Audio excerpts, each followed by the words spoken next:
My name is Roxie King. I originally was born here in Chicago, but I grew up in Memphis, Tennessee.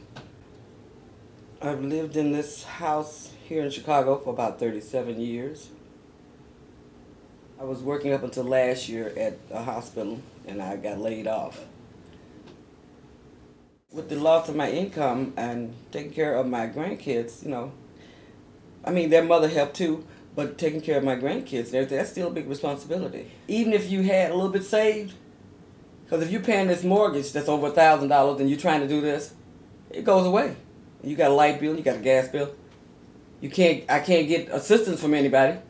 So it's always a struggle. You're robbing Peter to pay Paul, and somebody's gonna come up short.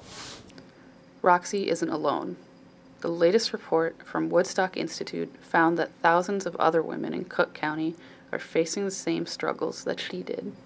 What we found was that in Cook County there was a substantial increase in personal bankruptcy filings in recent years. For example, between 2008 and 2010, in the county there was a 59% increase in personal bankruptcy activity. If the density of bankruptcy activity in highly African American communities was much greater on a per person basis than in other communities.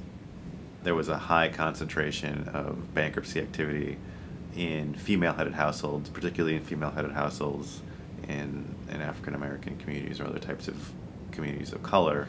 Women, are raising children.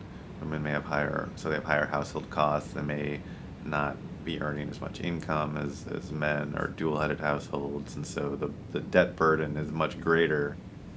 Unaffordable mortgage debt, it's unemployment, it's medical costs. I think these base drivers of bankruptcy need to be addressed to ensure that